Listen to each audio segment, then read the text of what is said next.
শেখ আহমদুল্লাহকে বোবা শয়তান বলেছে, এই বিষয়ে কিছু বলেন। আমি কি বলবো, গত পরশু আমি উত্তর দিয়েছিলাম, তো সে আমার চ্যানেলে রিপোর্ট মেরে আমার চ্যানেলে বয়ানটাকে তুলে দিয়া করিয়েছে ফেসবুকে। যাই হোক, দেখুন আমি বলেছি কিয়ামতের পূর্বে আলেমদের দ্বারাই, হুজুরদের দ্বারাই ফিতনা ছড়াবে।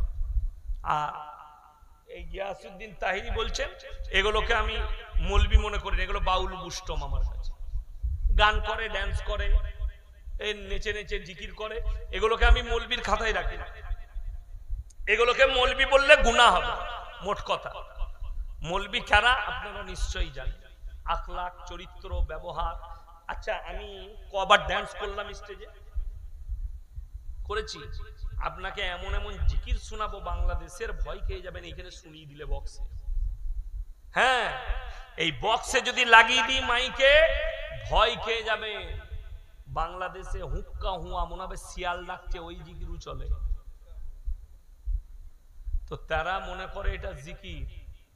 আর আপনি দেখিয়ে দেন আমাদের দেশেও জিকির হয়, হয় না? হয় না? বুজুর্গানে দিনরা জিকির করে সুবহানাল্লাহ, আলহামদুলিল্লাহ, লা ইলাহা ইল্লাল্লাহ, লা ইলাহা ইল্লাল্লাহ, মুহাম্মাদুর রাসূলুল্লাহ। কলে টাইট দিয়া দেখেছেন? কলের প্যাঁচ টাইট দেয়, ঠিক মনে হবে ওই করছে। এগুলো জিকির, আজব ব্যাপার। তো আমি এদিকে মৌলবীর খাতায় রাখি না, মৌলবীর বাইরে, আলেমদের বাইরে বাউল বুষ্টমেরা। আর বাউল বুষ্টমরা ভালো হয় না। নদিয়াতে এক জায়গায় বাউল বুষ্টমরা আজ থেকে 10 বছর আগে আমার গাড়ির লুকিং গ্লাস ভেঙে গেল। বাউল বুষ্টম গান করে খায়, ফকিরি গান করে, বাউল বুষ্টম। ইসলামে কাওয়ালি হারাম। আপনি চলুন, মুসলমানরা কাওয়ালি করছে, গান বাজনা করে। কাওয়ালি হারাম। ইসলামে গান বাজনা, বাদ্যযন্ত্র হারাম। একজন বলছে বিয়েতে নবীর জামানায় ঢোল বাজানো তো বুকা কোথাকারে। তুমি জানো হাদিসের ভুল ব্যাখ্যা করছো, কোরআনের ভুল ব্যাখ্যা করছো। এই জন্য তো মুসলমান আজকে পিছিয়ে চলে গেছে। মুসলমানের হালত খারাপের দিকে। পচা মাছটা চিনতে পারলে, পচা টমাটোর চিনতে পারলে, কানা বেগুন চিনতে পেরেছো, আর তুমি কানা আর পচা হুজুরটা চিনতে পারো না? যে সমাজকে ধোঁকা দিচ্ছে, প্রতারণা করছে। যদি বলেন কোরআন কি বলছে, সূরা বাকারা, ইন্নাল্লাযীনা ইয়াকতুমুনা মা আনজালাল্লাহু মিনাল কিতাব ওয়া ইয়াশতারুনা বিহি সামানান কালীলা উলাইকা মা ইয়াকুলুনা ফি বুতুনিহিম ইল্লান নার ওয়া লা ইউকাল্লিমুহুমুল্লাহ ইয়াওমাল কিয়ামাতি ওয়া লা ইউযাক্কিহিম ওয়া লাহুম আযাবুন আলীম। হে আমার বিশ্ব নবী, কিয়ামতের দিনে আমি ওই সমস্ত আলেমদের জন্য শুনে নাও, এক শ্রেণীর হুজুর থাকবে যারা নিজেদের পেট ভরাবার জন্য আমার কোরআনের আয়াতকে লুকিয়ে দিবে, হক কথাকে লুকিয়ে দেবে। আমি আল্লাহ শুনে নাও, তারা নিজেদের পেটেতে আগুন ছাড়া আর কিছু ভরে না। আমি আল্লাহ কিয়ামতের দিনে এদেরকে কঠিন পাকড়াও করব। কোরআন সূরা বাকারা। এই হুজুর দিকে কঠিন পাকড়াও করা হবে যারা নিজেদের পেট চালাবার জন্য সুবিধা মতো কথা বলে দেয়। হাদিস তুলে রাসূল আকরাম সাল্লাল্লাহু আলাইহি সাল্লামের জামানায় বিবাহ কোথায় হতো? হাদিস খুললেই পাবেন মসজিদের ভেতরে। জোরে বলুন সুবহানাল্লাহ। মসজিদে নববীর ভেতরে বহু সাহাবীর নিকাহ হয়েছে। আর সেই যুগে মসজিদের ভেতরে নিকাহ। তারপরে এই মসজিদ থেকে যখন আমাদের দেশের মোড়লরা প্যান্ডেলে নিয়ে গেল, যত হারাম কাজ এসে অ্যাটাক করে দিল। এখন একটা বিয়ে যদি হয়, একটা বিয়েতে 100টা কাজের মধ্যে 95টা হারাম কাজ হয়। যদি কেউ প্রমাণ করাতে পারে যে 100, 150, 200টা বরযাত্রী নিয়ে যাও, আমাদের দেশে বরযাত্রী বলে বর্ধমানে, আপনাদের কি বলে? বরযাত্রী। যদি 100-150 বরযাত্রী নিয়ে যাওয়া কোরআন হাদিস থেকে কেউ যদি প্রমাণ দেয়, ইনশাআল্লাহ আমি ক্ষমা চেয়ে দেব। আর না দিতে পারলে ইস্তেগফার করে যান। যদি বলেন সুন্নত তরিকা কি, 7 জন নিয়ে যান, 7 জন গুনে গুনে নিকাহ করে নিয়ে এলো, ওলিমা করুন। ওলিমা করা সুন্নত। ওলিমা কি বললাম? এ কথা বলে না। ওলিমা কি সুন্নত। কার বাড়িতে হবে? ছেলের বাড়িতে ওলিমা হবে। যদি বলেন আমার পয়সা নাই খাওয়াবার মতো, এখন তো বেশিরভাগ ছেলের বিয়ে দিচ্ছে সে পাঁঠা বিক্রি করার মতো, দিয়ে বিয়ের টাকায় খানা করছে, পনলি দিয়ে লোককে দেখাচ্ছে আমি বিরিয়ানি খাওয়ালাম, আমি চিকেন চাপ খাওয়ালাম। এ তোর বিয়ের পয়সা হারাম কর, তুই তো পাঁঠা বিক্রি করেছিস। তুই যদি মরদের বিয়ে দিতিস, তোর বেটা যদি মরদ হতো, 1 টাকা লাগবে না। আল্লাহ আমাকে জুটিয়েছে, আমি 10টা লোক খাওয়াবো, আমার ক্ষমতা আছে, তুমি 10 জনাকে খাওয়াও। ওলিমা খাওয়া, করানো খাওয়ানো সুন্নত। তোমার যতটা ওয়াকাত আছে তুমি ততটা লোক খাওয়াবো। একজন বড় লোক বেটার বিয়ে ঠিক করছে, হযরত নামাজ পড়েছে জোহরে, দিন ঠিক বলছে বিয়াই আমি 1 টাকা পণ নেব না। বিয়াই দেখলে এত ভালো লোক না হলে হয়, আল্লাহওয়ালা লোক, কিন্তু একটা ঝামেলা আছে। ঝামেলা আবার কি? পণ যখন নিবে না, 300টার মতো বরযাত্রী আসবে, যা মানে বুঝতে পেরেছি। আচ্ছা এইভাবে নাকটা ধরা গেল না? গেল না? কথাটা বুঝতে পারেন না? আমি নাকটা ধরতে পারলাম। আচ্ছা এইভাবে ইমাল ঘুরিয়ে মারবে, তোর বীজ এমনি মারবো না, ঘুরিয়ে বীজ মেরে দেবো, কেউ বুঝতে পারবে না। পণ তো লুবো না, কিন্তু 300টা লোক নিয়ে এসে তোর ঘুরিয়ে সবকিছু শেষ করে দিল। এটার নাম হচ্ছে ধোঁকাবাজি, প্রতারণা। ইসলামী শরীয়তে জায়েজ নাই। কেউ যদি বিয়ের সময় পণ নিয়ে থাকো, আল্লাহ যদি তোমাকে পয়সা দিয়েছে, সেই পণের টাকা তোমার শ্বশুরকে ফেরত দাও। যদি বাঁচতে চাও। ঈদের দিনে আমার একজন ভাই আমার পাশে নামাজ পড়তে দাঁড়িয়েছে, সুন্দর একটা তোয়ালি বিছিয়েছে, আর আমি মুসল্লা বিছিয়েছি।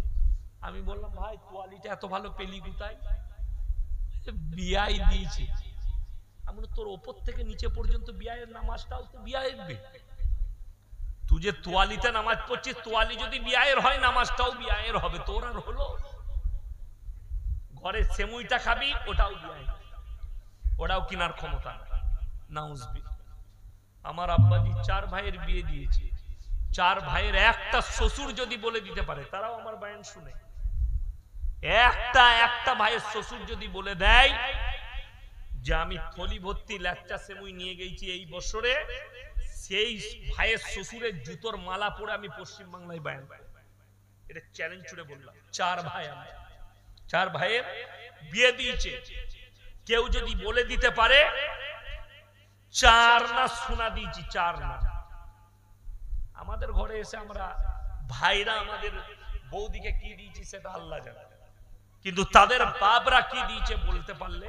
আমার বিয়ের পরে আমাকে আমার স্ত্রী জিজ্ঞেস করছে যে আব্বা জিজ্ঞেস করছিল ক মিটার ছিট লাগবে। আমরা তোদের পুরো গ্রামের লোককে জিজ্ঞেস কর ক মিটার লাগবে, আমি বর্ধমান থেকে ধরিয়ে দেবো, টেনে নিতে বলবি।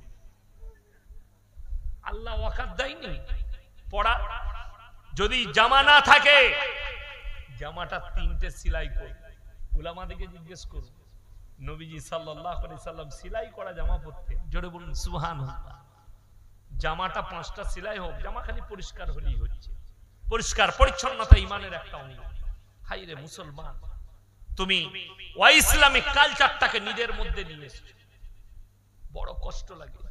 24 পরগনা থেকে ফোন করেছে, হুজুর আমি বোম্বেতে ছিলাম, মেয়ে ছেলে বলছে আমাদের গ্রামে লোক মারা গেছে। কি হয়েছে তা বললে, সেই খাটটাকে ধরে লাশটাকে 7 পাক ঘুরুচ্ছে। আমরা কোথায় দেখবো যে এটা হাদিসে কোরআনে আছে, আমি জীবনে পড়ি নাই, তোরা জানবি। ওই হাদিসটা খালার না হলে ফুপুর হাদিস, নাহলে দাদির হাদিস। আমাদের মৌলবীদের হাদিস ওটা। আমাদের মৌলবীদের হাদিস, লাওয়ানো হয়ে গেল, কাফন পড়া হলো, লাশকে নিয়ে গিয়ে শুইয়ে দাও। জানে এই সমাজটা শেষ হয়েছে কাদের হাদিসে? হাদিসুন নিসায়, মেয়েদের হাদিসে। আর এখন তো আলহামদুলিল্লাহ আমাদের মতো, আমার খুব কাছের মানুষ, অন্তরের মানুষ মুফতি লিয়াকত সাহেব, ও দেখুন লিয়াকত সাহেবের মুরিদ বসে আছে। মুফতি সাহেব খুব ভালো মানুষ, আল্লাহওয়ালা লোক, আল্লাহ ওনার হায়াত দারাজ করুক, বলুন আমিন। আমার খুব অন্তরের মানুষ। ওই সব মুফতিও চলবে না, এত বড় বড় মুফতি বেরিয়েছে। আমার গ্রামে আমি বিয়ের দিন ঠিক করতে গেছি, আমাকে বললে হুজুর আসবেন, আমি বললাম যাব।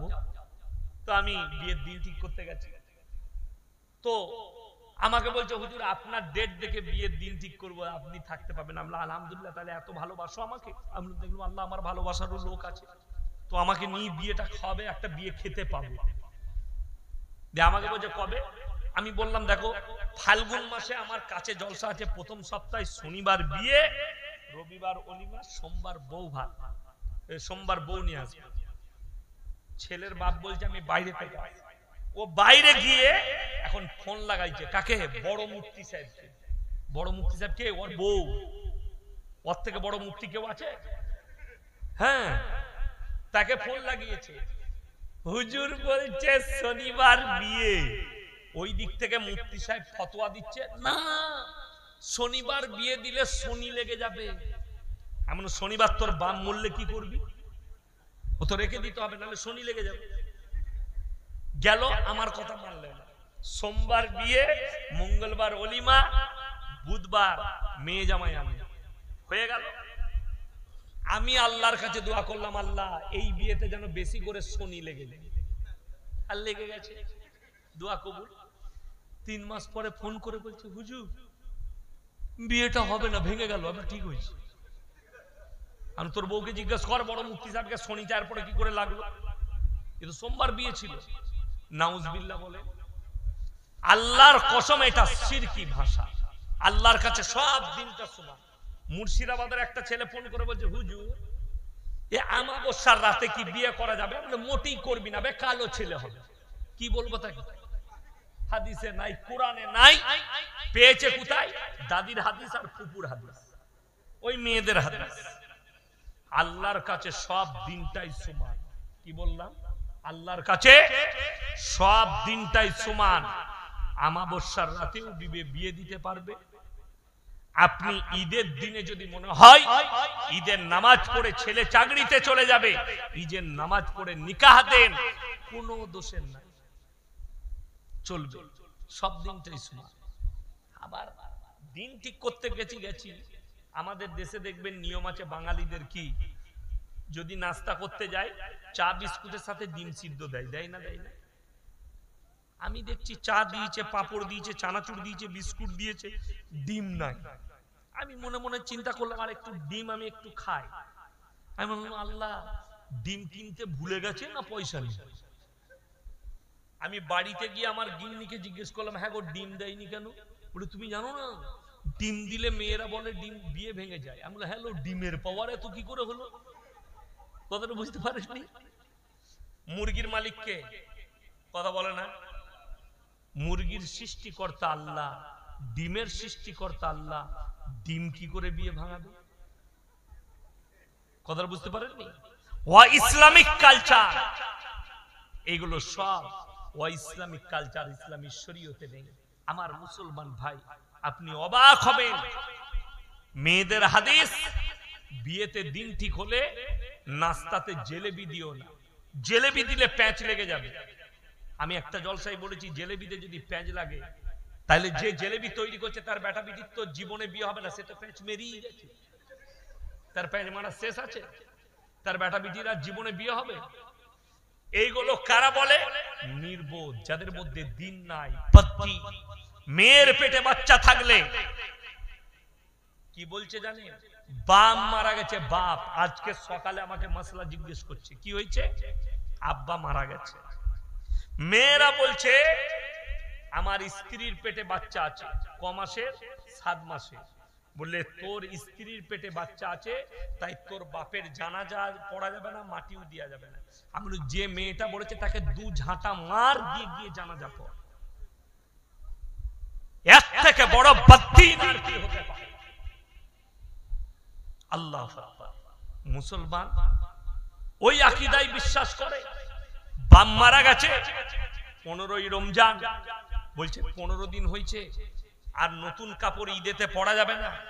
নাউজুবিল্লাহ, এই আকীদা বিশ্বাস করা কুফরি করা হবে। বাপ যদি একদিন আগে মারা যায়, তোমার ঈদের নতুন জামা থাকে, নতুন জামা পরে তুমি ঈদের নামাজ পড়বে, কোনো কিচ্ছু নেই। আপনার জানা নেই আল্লাহ তার নিয়ামতকে ফিরিয়ে নিয়েছে। কোরআনে আছে ওয়ালা নাবলুওয়ান্নাকুম বিশাইইম মিনাল খাউফ ওয়াল জুই ওয়া নাকসিম মিনাল আমওয়াল ওয়াল আনফুসি ওয়াস সামারাত ওয়া বাশশিরিস সাবিরিন। আমি ওই বান্দাকে ভালোবাসি যে বান্দা বিপদে আপদে, তার খেতি বাড়িতে ক্ষতি হলে, তার পরিবারের ক্ষতি হলে, তার সাংসারিক ক্ষতি হলে, তার অর্থের ক্ষতি হলে তারা সবর করে, ধৈর্য ধারণ করে। আমি আল্লাহ তাদের পাশে থাকি, সবর করো। আমাদের দেখবেন গোলাপ গাছ, ফুল গাছ লাগাই না আমরা? ফুল গাছ লাগাই না? লাগাই। একটা ফুল গাছে একটাই ফুল ধরে না, অনেকগুলো ফুল ধরে? ধরে। আচ্ছা, যদি গোলাপ ফুল দুটো কুড়ি আছে, একটা বড় গোলাপ ফুল ফুটেছে, আচ্ছা গোলাপ ফুলটা 3 দিন 4 দিন পরে পাপড়িগুলো ভেঙে ভেঙে গোলাপ ফুলটা পড়ে যায় না? যায় না? পড়ে যায়। তো যদি গোলাপ ফুলটা ধরার পরে গোলাপ ফুলটা যদি ভেঙে পড়ে যায়, গোটা গাছটা কেটে দিবেন আপনি? কথা বল। যদি গাছ কাটতে থাকেন, বাগান কিন্তু শেষ হয়ে যাবে। কথাটা বুঝতে পারেন? বাগান শেষ হয়ে যাবে। একটা ডালে একটা গোলাপ ভেঙে গেছে, 4টা গোলাপ আবার ফুটবে। হে মুসলমান, তোমার আব্বা মারা গেছে, কবর জিয়ারত করো, আব্বার কবর জিয়ারত করো, চোখের পানি ফেলাও, আল্লাহ তুমি আমার আব্বাকে জান্নাতি করো, আব্বার জন্য দোয়া করেন। কিন্তু এটা নয় আমার বাপ যখন চলে গেছে আমি আর দুনিয়া করব না। তাহলে তো পৃথিবীটা ধ্বংস হয়ে যেত সেই দিনই, যেদিনে নবীর আওলাদ মারা গেছে, যেদিনে নূহ নবীর আওলাদ পানিতে ডুবে মারা গেল। আল্লাহ মেরে দিলেন নিজের কুদরতে। কেউ মারা যাবে, একজন আসবে, 2 দিন 3 দিন 4 দিন কষ্ট হবে, সবর। আল্লাহকে খালি বলবেন আল্লাহ সবরে জমিল দান করো, এই দোয়া করবেন নামাজের পাটিতে। আল্লাহ আমার মা মারা গেছে, আল্লাহ সবরে জমিল দান করো। আল্লাহ আমার স্ত্রী মারা গেছে, আল্লাহ জান্নাতি করো, আল্লাহ সবরে জমিল দান করো। সবর দাও, ধৈর্য ধারণ করার ক্ষমতা দাও। জানেন ইয়াকুব নবী যখন তার বেটারা জামাটাকে, ইউসুফ নবীর জামাটাকে ছিঁড়ে ছাগলের রক্ত মাখিয়ে নিয়ে এলো আর বাপের কাছে দিল, হে আব্বাজান, এই দেখুন আমরা ছুটাছুটি খেলছিলাম আর ইউসুফকে বাঘে খেয়ে ফেলেছে, তার জামাটা নিয়ে এসেছি। ইয়াকুব নবী জামাটা নিয়ে কাঁদলেন। ওয়াজাউ আলা কমিসিহি বিদাবিন কাদি ক্বালা বাল সাওয়ালাত লাকুম আনফুসুকুম আমরা। ইউসুফ নবী, ইয়াকুব নবী কেঁদে বললেন ফাসাবরুন জামিল ওয়াল্লাহুল মুস্তাআন আলা মা তাসিফুন। আল্লাহ তুমি জানো আমার সন্তান কোথায় আছে, তুমি আমার সন্তানকে হেফাজত করো। ইয়াকুব নবী বিশ্বাস রেখেছিলেন আল্লাহর প্রতি যে আমার এই ছেলেটা পয়গম্বর হবে। কেন? ইয়াকুব নবী বুঝতে পেরেছিলেন কখন? যখন ইউসুফ নবী স্বপ্ন শুনিয়েছিলেন। ইস ক্বালা ইউসুফ লিআবিহি ইয়া আবাতি লিমা তা'বুদু ইন্নী রাআইতু আহাদা আশারা কাওকাবা ওয়াশ শামসা ওয়াল কমারা রাআইতুহুম লি সাজিদিন। হে আমার আব্বা জান, আমি রাতের যোগে স্বপ্ন দেখলাম 11টা নক্ষত্র, চন্দ্র এবং সূর্য আমাকে যেন সিজদা করছে। ইয়াকুব নবী বুঝতে পারলেন আমার এই সন্তানটা কোনো সাধারণ সন্তান নয়, এই আমার ছেলেকে নবীদিকে আল্লাহ কোনোদিন ব্যাঘাতে মৃত্যু দিবেন না। তাই বাঘ আমার সন্তানকে খেতে পারে না, আমার এই সন্তান না মিথ্যা কথা বলছে, এটা তার বিশ্বাস। তিনি সবর করলেন আর বললেন ফাসাবরুন জামিল আল্লাহুল মুস্তাআন আলা মা তাসিফুন। আল্লাহ আমাকে সবর দাও, আমার সন্তান যেখানে আছে তুমি হেফাজত করো। ইউসুফ নবী মিশরের মার্কেটে বিক্রি হচ্ছে কুয়ো থেকে তুলে, বাদশার ঘরে লালিত পালিত, আল্লাহ রাজত্ব দান করলেন। এটার নাম হচ্ছে আল্লাহ। সবর করুন, সবরের ফল মিঠা হয়। সন্তান মারা গেছে, আল্লাহ তুমি তোমার নিয়ামত ফিরিয়ে নিয়েছো, আমার কষ্ট হচ্ছে, তুমি আমাকে সবর দাও, ভুলে যাবার ক্ষমতা দাও। আল্লাহর কাছে কাঁদো। আর একটা সন্তান দেখে এমন একটা যুগ আসবে বর্তমানে পৃথিবীতে, শুনেলেন মানুষ পাপ তো করবে, পাপটাকে পাপই মনে করবে। আপনারা কি মনে করছেন কিয়ামত দূরে আছে? না, কিয়ামত করিবান, আপনার দোরগোড়ায় পৌঁছে গেছে কিয়ামতের আলামত। তার একটা মারাত্মক দিক যে পৃথিবীতে নতুন নতুন ফিতনার জন্ম নিল। ইসলামের মধ্যে ফিতনা আসতে শুরু হয়ে গেছে। আপনারা আশ্চর্য জিনিস দেখতে পাচ্ছেন কি? এতগুলো আশ্চর্য আশ্চর্য লোক বেরিয়েছে, তারা বহুজন দাবি করছে আমরা গায়েব জানি, তারা বহুজন দাবি করছে আমরা মানুষের ভবিষ্যৎ জানি।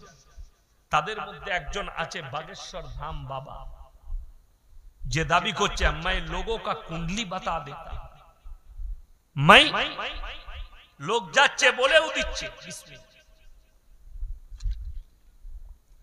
সে যে ভুল বলছে এবং সে যে একটা লাইন ব্যবহার করছে, সেটা একটা মেয়ে প্রমাণ করিয়েছে, ভারতের সনাতন ধর্মের মেয়ে, তার নাম হচ্ছে সুইটি সিং। সেই মেয়েটা প্রমাণ করিয়েছে मीडिया सामने এসে যে मैं किसी का भी दिमाग पढ़ सकता हूं। এটার জন্য আলাদা একটা ক্লাস হয়, মানুষের দিমাগ পড়া যায়, যে এই লোকটা তার চেহারা দেখে, তার আকৃতি দেখে, তার চোখ দেখে, তার ভাব দেখে ধরে নিয়ে যে ব্রেনে কি ভাবছে, এইটা একটা ক্লাস হয়। শুনেলেন এই বাগেশ্বর ধাম বাবা বলে দিচ্ছে লোকের কুণ্ডলি, তোমারা বাপ কা নামই হে, মাই কা নামই হে। বহু মুসলমান ঈমান হারা হচ্ছে। তারা বলছে আমাদের মৌলবীরা বলতে পারে না, অথচই বলে দিচ্ছে। আমি বলেছি শোনো, ये तो छोटा दज्जाल है, सिर्फ कुंडली बता रहा, लेकिन जब बड़ा दज्जाल आएगा तुम्हारे सामने आसमान से बारिश बरसा के भी दिखलाएगा, मुर्दे को जिंदा करके दिखलाएगा, तब तुम तुम्हारे ईमान कहां पर रखो, তখন তোমার ঈমান কোথায় থাকবে? আজকে আপনি আরামসে খেতে পাচ্ছেন, সকাল হচ্ছে, সন্ধ্যে হচ্ছে, আপনি মনে করছেন আপনার কাছে আযাব আসবে না, আপনার কাছে আল্লাহ আযাব এসে পৌঁছাবে না, খালি মনে করছেন গাজার আর ফিলিস্তিনের শিশুরাই মারা যাবে। পৃথিবীর যিনি বর্তমানে শ্রেষ্ঠ মুফতি, মুফতি তাকি উসমানী পাকিস্তানে, তিনি হচ্ছেন মুফতি শফি সাহেব রহমতুল্লাহ আলাইহির ছেলে, যিনি তাফসীরে মারিফুল কোরআন লিখেছেন, তিনার সন্তান। তিনি বর্তমানে পাকিস্তানের জাস্টিস। তিনি বলেছেন ये लड़ाई फिलिस्तीन, गाजा और इजराइल तक नहीं रहेगी, बल्कि पूरे दुनिया को लपेट लेगी। इसके लपेट में पूरा दुनिया आएगी, पूरा दुनिया से কিয়ামতের আলামত শুরু হয়ে গেছে। পৃথিবীতে যে মহাযুদ্ধ হবে, মহাযুদ্ধটা হবে, সেটা আল আকসাকে নিয়ে নয়, কাবাকে নয়, মক্কা মদিনাকে নিয়ে নয়। মহাযুদ্ধ যেটা হবে রাসূল আকরাম সাল্লাল্লাহু আলাইহি সাল্লামের ভবিষ্যৎবাণী, সেটা হবে ফোরাত নদীর সোনার পাহাড়কে নিয়ে। ফোরাত নদীর পানি শুকুতে থাকবে, যখন শুকিয়ে যাবে তার মধ্যে থেকে একটা বিশাল সোনার পাহাড় বেরিয়ে আসবে, যেটা নিয়ে গোটা বিশ্বযুদ্ধে জড়িয়ে পড়বে। সেই সময় হবে মহাযুদ্ধ। আর বিশেষজ্ঞরা বলেছে যেদিনে তৃতীয় বিশ্বযুদ্ধ শুরু হবে, গড়ে প্রত্যেক দিন 70 লাখ মানুষ মারা যাবে। যারা মনে মনে ভাবছেন ইমাম মেহেদী আসবেন, তিনি তলোয়ারে করে যুদ্ধ করবেন, তিনি তলোয়ারের দ্বারা যুদ্ধ করবেন না, তিনি আধুনিক হাতিয়ার দিয়ে যুদ্ধ করবেন। আধুনিক হাতিয়ার রাসূল আকরাম সাল্লাল্লাহু আলাইহি সাল্লাম হাদিস বর্ণনা করেছেন, খোরাসান সে এক কাফিলা নিকলেঙ্গে, খোরাসান থেকে একটা দল বের হবে। তারা যখন যুদ্ধ শুরু করবে, খোরাসান মানে হচ্ছে পাহাড় পর্বত উঁচু নিচু জায়গা থেকে, সেখান থেকে এক বংশধর বের হবে, এক যোদ্ধা বের হবে। তারা যখন যুদ্ধ করতে শুরু করবে, পৃথিবীর আর কোন শক্তি তাদের সামনে দাঁড়িয়ে থাকতে পারবে না যুদ্ধে। তারা গিয়ে আল আকসায় ঝান্ডাটা গাড়বে, পৃথিবীতে ইসলামের বিজয় আসবে। জোরে বলুন সুবহানাল্লাহ। এরপর চলুন, বিজয়ের জন্য এত বড় সুবহানাল্লাহ বললেন, কিন্তু আশ্চর্য হাদিসটা শুনে যান। মুসান্নাদ ইবনে আবু শাইবার হাদিস, রাসূল আকরাম সাল্লাল্লাহু আলাইহি সাল্লাম বললেন, হে আমার সাহাবীরা, কিয়ামতের পূর্বে মসজিদগুলো মুসল্লিতে ভরে যাবে। আপনি এটা মনে করেন না আপনার এই মসজিদ এই রকম মসজিদ থাকবে না? আপনার আওলাদরা, আমাদের পরের জেনারেশনরা এটাকে এসি ওয়ালা মসজিদ বানাবে, মার্বেল দিয়ে বানাবে, এর থেকে বড় মসজিদ হবে, এসি ওয়ালা মসজিদ হবে। মুসান্নাদ ইবনে আবু শাইবার হাদিস, রাসূল আকরাম সাল্লাল্লাহু আলাইহি সাল্লাম বললেন, হে আমার সাহাবীরা শোনো, কিয়ামতের পূর্বে মসজিদগুলো মুসল্লিতে ভরে যাবে। সাহাবীরা বললেন, ইয়া রাসূলুল্লাহ, তারা কেমন মুসল্লি হবে? নবী বললেন, হে আমার সাহাবীরা শোনো, তারা সুদ খাবে আর বড় বড় অট্টালিকা বাড়ি বানাবে, বড় বড় শপিং মল বানাবে, আর তারা মসজিদে ভিড় করবে, ঈমানদার কেউ থাকবে না। মুসান্নাদ ইবনে আবু শাইবার হাদিস। সাহাবীরা কাঁদলেন, চোখের পানি ফেলালেন। আমার মুসলমান ভাই, আপনার কাছে সময় আছে, পরিবর্তন নিয়ে আসুন। যারা ভাবছেন না আমার বয়স বাড়ছে, না, তোমার মেয়াদ শেষ হচ্ছে, বয়স কমছে। বয়স মানুষের বাড়ে না, বয়স মানুষের কমে। জন্মানোর পর থেকে আপনি কতদিন সময় পেলেন? বাল্যকালটা কেটে গেল 10টা বছর, 12টা 15টা বছর খেলাধুলায়, পড়ার জীবনে কেটে গেল। ট্রেনে আমি আশ্চর্য হলাম, আজকে মুসলমানদের ছেলে বিহারে, তার নানি আছে, নানা আছে, আর মনে হয় মামা আছে, দুটো বাচ্চা ছিল। একটা এই 11 বছর হবে আর একটা 6 বছর হবে, 5-6 বছর। এই 5-6 বছরের বাচ্চাটা, মুসলিমদের ছেলেটা, এত জোরে, এত স্পিড, এত মারাত্মক ফ্রি ফায়ার খেলছে। মোবাইল দিয়ে দিয়েছে তার হাতে, ফ্রি ফায়ার গেমটা খেলছে। আমি থাকতে না পেরে তার নানাকে বললাম, आप इनके जिंदगी बर्बाद कर रहे हैं, आप इसके जिंदगी बर्बाद कर रहे हैं। আজকে কত মা বাবা তাদের সন্তানদের জিন্দেগিকে ধ্বংস করছে, এই আমার বয়ানটা থেকে অনুভব করবে। মারা শোনো, বাচ্চা সন্তান যদি মোবাইলের জন্য কাঁদে, দুটো থাপ্পড় মারো। একবার কাঁদবে, হয় ঘুমিয়ে যাবে, নাহলে দ্বিতীয়বার আর মোবাইল চাইবে। বাচ্চা ছেলে কাঁদছে, মা নিজের কাজ গোটাবার জন্য মোবাইল তার হাতে ধরিয়ে ফেলছে। যে মোবাইল বিশেষজ্ঞ বৈজ্ঞানিক, তারা বলছে 2030 সালের পরে মানুষ আর মুখে কথা বলবে না, বুবা হয়ে যাবে সন্তানরা। সব মোবাইল, সব মোবাইল। কিয়ামতের আলামত এটা। মানুষের আয়ু কমে যাবে।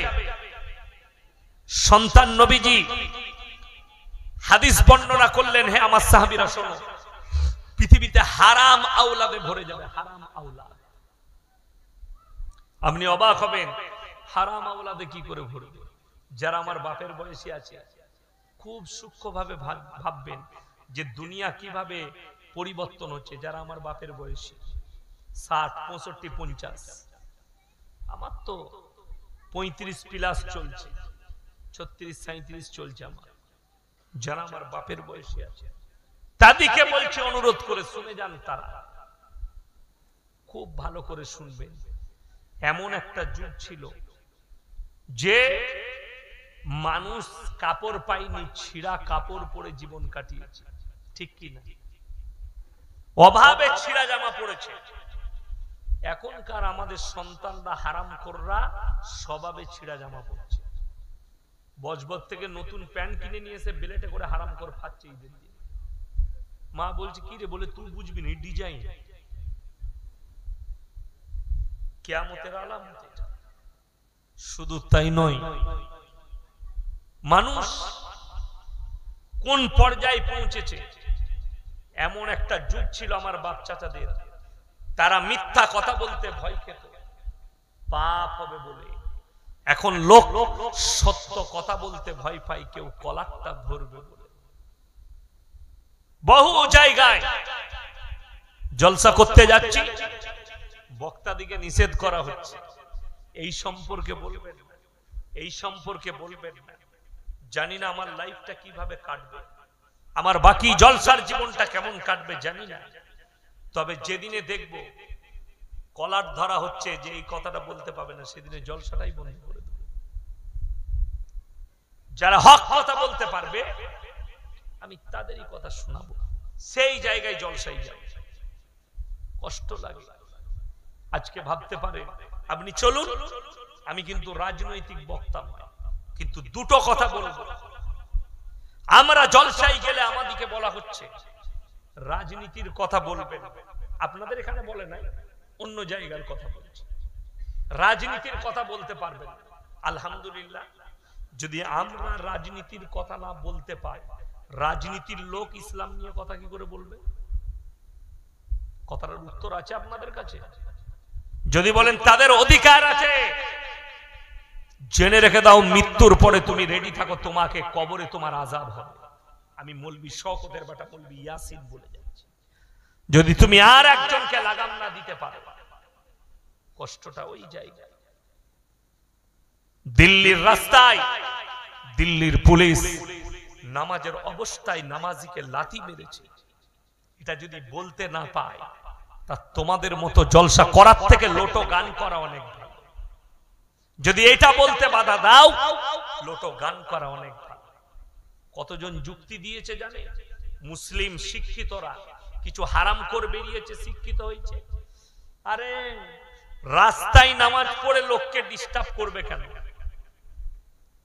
আমি উত্তর দিয়েছি, যদি 5 মিনিট রাস্তার উপরে জুম্মার নামাজ পড়লে যদি লোকের অসুবিধা হয়ে যায়, লোকের কষ্ট হয়, আমাদের ভারতবর্ষে 1 মাস ধরে প্যান্ডেল করে রাস্তা আটকিয়ে পুজো হয়, তখন কিন্তু অসুবিধা হয় না তোমার? কথাটা বুঝতে পেরেছেন না পারেন? আমি রাজনৈতিক বক্তা নয়, যারা প্রশ্ন করেছে তাদেরকে উত্তর দিয়ে যাচ্ছি যে মুসলমান রাস্তার উপরে নামাজ পড়বে কেন? আমি যদি রাস্তায় নামাজ পড়তে না পাই, এটা যদি সংবিধান অধিকার না দেয়, আর একজন কি করে রাস্তার উপরে প্যান্ডেল করে পুজো করতে পারে? 15 দিন 20 দিন তাকে কি করে সংবিধান অধিকার দিতে পারে? যদি তার অধিকার থাকে, 100% আমার অধিকার থাকবে নামাজ পড়া। আমি বলেছি ওই অফিসারকে শুধু সাসপেন্ড করলে হবে না, সে নামাজের অবস্থায় লাত মেরেছে, তাকে ফাঁসির মঞ্চে চাপানো দরকার, শুধু সাসপেন্ড নয়। কষ্ট লাগে। কিয়ামতের আলামত শুনেলেন, রাগ করবেন না। নবীজির হাদিস যখন বুঝতে পারবে পৃথিবীতে অযোগ্য লোকরা, অশিক্ষিতরা, তারা মানুষের শিক্ষিতদের বিচার করছে, তখন জানবে কিয়ামত কাছে চলে এসেছে। কিয়ামতের আলামতের মধ্যে একটা আলামত এটা। নবীজি রাসূল আকরাম সাল্লাল্লাহু আলাইহি সাল্লামের হাদিস, অশিক্ষিত গুয়ার স্কুলের মুখ দেখেনি, তারা হবে বিচারক সমাজের, আর শিক্ষিতরা চুপচাপ বসে দেখবে, আর অন্যায় বেড়ে যাবে, মিথ্যা সমাজে প্রকাশ পাবে, সত্য বিলুপ্ত হয়ে যাবে। নবীজি বললেন তখন জানবে কিয়ামত এসে পৌঁছে গেছে তোমাদের কাছে। আজকে বড় কষ্ট লাগে, দুঃখ লাগে। আমি রাজনৈতিক বক্তা নয়, আপনাদেরকে বলে দিই, দিল্লিতে দাঁড়িয়ে একজন ভদ্র মহিলা, সে মুসলমানের নামে অভিযোগ করছে। কি অভিযোগ?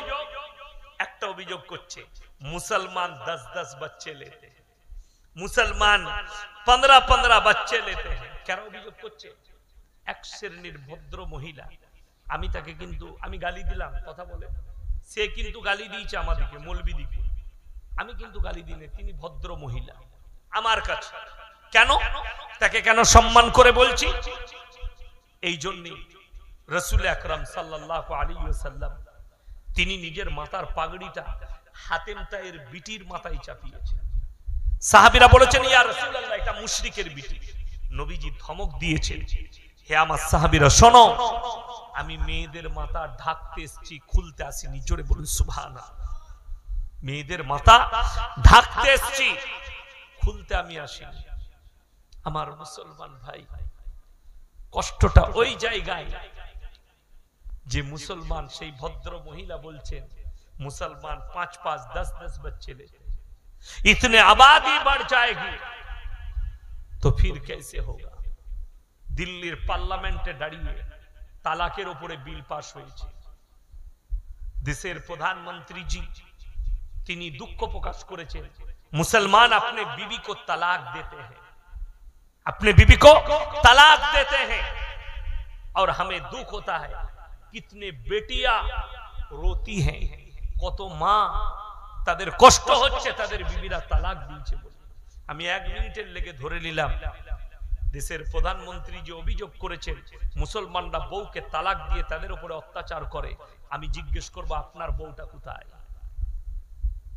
কথাটা বুঝতে পারেননি? আমি রাজনীতির কথা বলিনি, তিনি শরীয়ত বলেছেন পার্লামেন্টে দাঁড়িয়ে।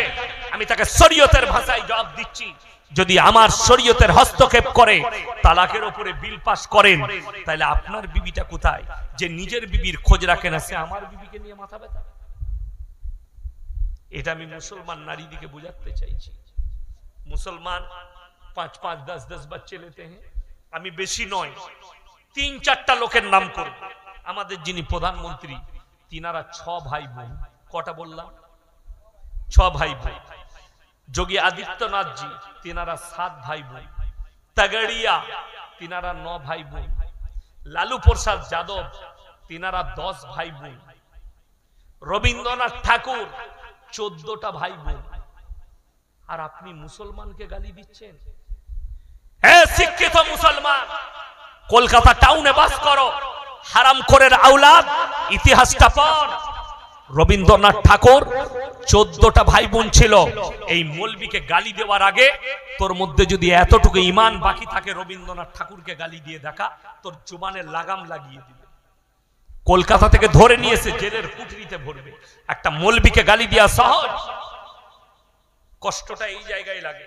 আমাদের দেশে একজনকে দেশ ছাড়া করা হয়েছে, লন্ডনে বসে আছে, তার নাম হচ্ছে মকবুল ফিদা হোসেন। নাম শুনেছেন না শুনেননি? কেন তাকে দেশ ছাড়া করা হয়েছে বলুন, কে জানে? দেব দেবীর লগ্ন ছবি আঁকার জন্য ছবি এঁকেছিল বলে তাকে, এটাকে আমরাও জঘন্য অপরাধ মনে করি। তিনি ভুল করেছেন কারুর ধর্মে আঘাত দিয়ে, কিন্তু হাইরে মুসলমান, হাইরে দেশের সরকার, নগ্ন ছবি আঁকার কারণে সে যদি অপরাধ করে থাকে, তাকে যদি দেশ ছাড়তে হয়, তসলিমা নাসরিন আমার রসুলকে গালি দিয়ে হিন্দুস্তানের মাটিতে কি করে জায়গা পায়? আসাদ নূরের মতো হারামখোরের আওলাদ প্রতিনিয়ত মা ফাতেমাকে, আল্লাহর রসুলকে, জৈনবকে, ইসলামকে গালি দিয়ে যাচ্ছে, আল্লাহকে গালি দিয়ে যাচ্ছে। ভারত সরকার তাকে ঠাঁই দিয়েছে। এটা যদি সেকুলার দেশ হয়, আসাদ নূরের মতো হারামের আওলাদকে জেলের কুঠরিতে ভরে তাকে ফাঁসি দেওয়া দরকার। তসলিমা নাসরিনকে দিল্লির চৌরাইতে দাঁড়িয়ে গুলি করে হত্যা করা দরকার। যদি মকবুল ফিদা হোসেন নগ্ন ছবি একে অপরাধ করে, আমার আল্লাহকে গালি দিয়ে ই কি করে অন্যায় কাজ করে? ইনসাফ কথা বলো। শুনেলেন মুসলমান, আমি কারুর বাপের বেটাকে ভয় করে কথা বলে যাইনি। যদি এতটুকু দিমাগে ইনসাফ থাকে, আমি কোন রাজনীতির কথা বলতে আসিনি। ভোট আপনি যাকে পারবেন দেনগা, আমার দেখার দরকার নেই। কিন্তু কোন নেতা, কোন মন্ত্রী, সে যদি কোরআন হাদিস আর ইসলামের বিরুদ্ধে কথা বলে, সে যত বড়ই বাপের বেটা হোক, তার জবান টেনে ছিঁড়ে দেবো ইনশাআল্লাহ।